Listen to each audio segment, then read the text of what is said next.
یعنی मुख से ब्रह्मन, दोनों भुजाओं से छत्री और सीने से लेकर के घुटने तक के वैश्य और घुटने से लेकर के पैर तक के ये आदिवासी शूद्र। लेकिन सबसे पहले मंदिर के अंदर कदम भाई किसका पड़ता? पहले मंदिर के अंदर कौन जाता है पूजा की स्थान पर? आदिवासी ही जाता है, हरि का जन जाता है। ये नहीं कि पहले ब्राह्मण ही चला गया। अगर पहले ब्राह्मण ही जाए तो पहले अपनी सड़ी को घुसेड़ दो अंदर। तो मालूम ये हुआ कि सबसे पहले अगर जाता है तो हरि का जन जाता है, वो पूजा करता। तो मैंने सोचा कि यार ये तो अजीब ये लीला यहाँ पर। लेकिन जब इस किताब के अंदर मैंने ये देखा कि ये कलमे तैयबा इस किताब के अंदर ये लिखा हुआ है कि ला इलाहा हरते पापम इल्लल्लाह इलाहा परमे पदुम जन्म बैकुन प्राप्त मूर्ति तू जिनी जपे नामे मुहामिद सल्लल्लाहु तआला अलैहि वसल्लम। रामेश्वरम के मंदिर के ऊपर के मेन गेट के ऊपर मैंने लिखा हुआ देखा, आरूर रुड़की मठ के ऊपर मैंने देखा, हुबली मठ के ऊपर मैंने देखा, तुनतनी मठ के ऊपर मैंने देखा, चिलतरक मठ के ऊपर मैंने देखा। इन स्थानों के मठों पर जब मैंने ये देखा, इन मठों के झंडों को जब मैंने हरा देखा तो मेरे दिल के अंदर ये ख्याल पैदा हुआ। सोचा, फिर मैंने ये देखा कि यार ये कलमा ये तो मुसलमान पढ़ते हैं, मुसलमानों के मस्जिद में पढ़ा जाता है, मुसलमान अपने आज़ान में पढ़ते हैं, मुसलमान अपने किताब में पढ़ते हैं, मुसलमान अपनी किताबों में पढ़ाता है और इसी पर मुसलमान के ईमान का इंसार है। तो ये हमारी किताब के अंदर क्यों है? लिया किताब में बगल में दबाया, अपने गुरु जी के पास गया, कहा गुरु जी ये हमारी किताब के अंदर ये मुसलमान का कलमा क्यों लिखा है? अरे बेटा लिखा है तो लिखा रहने दो, आगे का सबक पढ़ो। मैंने कहा आगे का सबक तो पढ़ना, लेकिन इसको भी पढ़ना है। कहा अरे छोड़ो, इसको लिख दिया गया, लिखा है। मैंने कहा अगर मुझे लिखा है तो हमारे ऋषियों ने किसी बिना पर इसको लिखा है। कहा हाँ लिखा तो जरूर है, इसकी वजह ये है। मैंने कहा क्या वजह है, जरा समझा तो दीजिए। कहा अच्छा ठीक है, आज नहीं कल। तो 3 रोज तक के वो मेरे गुरुजी टालते रहे। चौथे रोज मैंने कहा गुरुजी सीधे सीधे आप बता दीजिए, नहीं तो मैं बगल में किताब दबाया, अपने घर में गया, मैं अपने काम भरकर मैं पढ़ चुका। तो उन्होंने कहा कि अच्छा बेटा बैठो, मैं पढ़ा देता हूँ, तुम्हें बताया देता हूँ, लेकिन देखो इसको किसी दूसरे और अपने विद्यार्थी अपने साथियों से मत बताना। मैंने कहा ठीक है नहीं बताऊंगा, लेकिन मैंने कहा कि गुरुजी मैं अपने पिताजी को तो बता सकता हूँ। कहाँ बता सकते हो? मैंने कहा अपनी कौम वालों को बता सकता हूँ। कहा नहीं कौम वालों को मत बताना, नहीं तो समाज का बंधन टूट जाएगा। मैंने कहा अच्छा गुरुजी, समाज का बंधन बरकरार रहे लेकिन पिता का बंधन न टूटने पाए। उन्होंने कहा कि बेटा कि ये ला इलाहा हरते पापम इल्लल्लाह इलाहा परमे पदुम जन्म बैकुन प्राप्नुति तू जिनी जपे नामे मुहामिद। इसका ट्रांसलेशन, इसका तर्जुमा, इसका उच्चारण समाज फरमाए कि जब एक इंसान, एक मनुष्य अपनी जुबान से ला इलाहा पढ़ लेता है तो उसके गुनाह खत्म हो जाते हैं, उसके गुनाह मिट जाते हैं, उसके गुनाह मलिया मेट हो जाते हैं।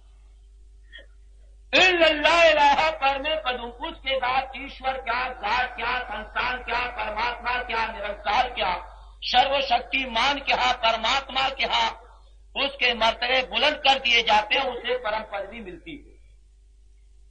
लेकिन उसी किताब की ब्रैकेट पोस्ट में हाशिए में ये लिखा हुआ है कि अगरचे उसके गुनाह खत्म कर दिए जाए, उसे परम पदवी मिल जाए, उसके मराती बुलंद कर दिए जाए, लेकिन अभी उसका ईमान कामिल नहीं हुआ, अभी वो हल्के इस्लाम के अंदर दाखिल नहीं हुआ। मैंने सोचा कि यार क्या बात है, क्यों नहीं हुआ? इसलिए कि पहले जुमले के अंदर, पहले श्लोक के अंदर, पहली कांड के अंदर, पहली शूकत के अंदर, पहले मंत्र के अंदर वो हर इंसान अपनी जुबान से इस बात का इकरार कर रहा है कि नहीं कोई इबादत के लायक, नहीं कोई परस्तिश करने के लायक, नहीं कोई बिंदना करने के लायक, नहीं कोई यज्ञ करने के लायक, नहीं कोई मानने के लायक, मगर सिर्फ एक अल्लाह के, एक वही निरंकार के, एक वही सर्वशक्तिमान के, جبکہ اللہ کی وحدانیت کو اقرار کر رہا ہے، اللہ کو ایک مان رہا ہے، اللہ کی ربوبیت کا اقرار کر رہا ہے، تو اس کا ایمان مکمل ہو جانا چاہیے. لیکن یہ کتاب کہہ رہی ہے کہ ابھی اس کا ایمان کامل اور مکمل نہیں ہوا. تو اسی طریقے سے عزیزان گرامی، میں یہ کہتا ہوں کہ میاں قرآن کے ماننے کا نام ایمان نہیں. اور ہمارے علماء کرام جو بیٹھے ابھی کفر کا فتویٰ میرے اوپر عائد کر دیں گے کہ میاں قرآن اور اس کے ماننے کا نام ایمان نہیں. اور میں یہ کہتا ہوں کہ قرآن کے ماننے کا نام ایمان نہیں.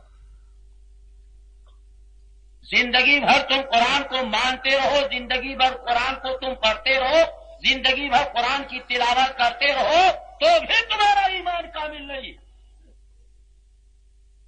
بلکہ قرآن کے ماننے سے پہلے تم صاحب قرآن کو مان لو، اور جب صاحب قرآن کو مان لو گے تو تم قرآن کو مان لو گے. اور جب تک کہ تم صاحب قرآن ہی کو نہ مان لو گے، جب تک کہ صاحب قرآن کو نہ پہچان سکو گے، صاحب قرآن کے استھان کو نہ پہچان سکو گے، اس وقت مقام قرآن کو تم نہیں پہچان سکتے ہو. اور جب تم مقام قرآن کو نہ پہچان سکو گے تو ذات باری کو تم نہیں پہچان سکتے ہو. بالفرض مان لیجئے کہ اگر ایک انسان لا الہ الا اللہ پڑھ لیا تو آپ نے ایک پتر گھسیڑ کے اندر، بھارت کے اندر جو کہا جاتا ہے لیٹر بکس، اس کے اندر آپ نے 2 خط آپ نے چھوڑا. ایک خط تو آپ نے چھوڑا انتردیشک یا آپ نے جو ہے رجسٹری، لیکن اس رجسٹری کے اوپر ٹکٹ لگا ہوا ہے اور اس کے اوپر یہ لکھا ہوا ہے کہ رجسٹری.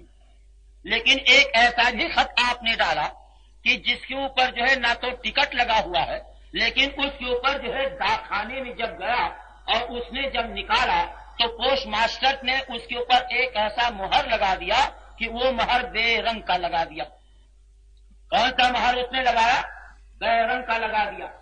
اب دونوں نکالنے کے بعد میں ایک تو رجسٹری ہے اور ایک جو ہے بے رنگ کا ہے. لیکن جو رجسٹری ہے اس کے اوپر مہر لگا ہوا ہے، اس کے اوپر مہر لگا ہوا اور لکھا ہوا ہے کہ رجسٹری، اس کے اوپر ٹکٹ بھی لگا ہوا ہے 2.5 روپے کا. اور جب وہ ٹکٹ لگا ہوا ہے تو وہ نہ تو آ کے ناسک میں رک سکتا ہے اور نہ تو آ کے کیا نام ہے الہ آباد میں رک سکتا ہے، نہ تو ہندوستان کے کسی کونے میں رک سکتا ہے، دنیا کے کسی گوشے میں نہیں رک سکتا ہے. وہ جس کا خط ہے اسی کے پاس وہ جا کر کے پہنچے گا اور پہنچنے کے بعد میں وہ دستخط کرا لے گا پوسٹ مین جو ہے. لیکن ایک وہ خط ہے جس کے اوپر لکھا ہوا مہر لگا ہوا بے رنگ کا، تو میاں جب وہ بے رنگ ہے تو وہ بے رنگ ہو کر کے واپس چلا آئے گا. بے رنگ ہو کر کے واپس چلا آئے گا. اس لیے کہ لا الہ الا اللہ پڑھنے کے بعد میں جب تک کہ تم اپنے ایمان کے اوپر جو ہے محمد رسول اللہ کا مہر نہ لگا لو گے اس وقت تک کہ تم بے رنگ رہو گے. اور جب بے رنگ رہو گے تو وہاں سے بھی واپس چلے آؤ گے. اور جب وہاں سے واپس چلے آؤ گے میاں تو بتاؤ کہاں تمہارا ٹھکانا. تو اسی طریقے سے دنیا کی ہر قوم، دنیا کے ہر مذاہب کے لوگ، دنیا کے ہر دھرم کے لوگ، دنیا کے ہر وسطالو کے لوگ یہ لا الہ الا اللہ تو پڑھ رہے ہیں، لیکن میاں لا الہ الا اللہ پڑھنے کے بعد میں جب تک کہ یہ محمد الرسول اللہ کا مہر نہیں لگائیں گے اس وقت کہ یہ بیکند واسی ہو نہیں سکتے. اس لیے اگر اس پر بھی اگر تمہیں یقین نہ ہو تو اسی کتاب کے بریکٹ کوشٹ میں اور حاشیے میں یہ لکھا ہوا ہے، اور یہ ہے کب کی کہ میرے اور آپ کے پیارے رسول حضور سرور کائنات صلی اللہ تعالی علیہ وسلم کی ولادت پاک سے 1500 برس پہلے کی یہ کتابیں، اور جتنی کتابیں ہیں ساری کتابیں میرے پاس ہیں. آج کی نہیں بلکہ آج سے 250 برس پرانی کی کتابیں میرے پاس موجود.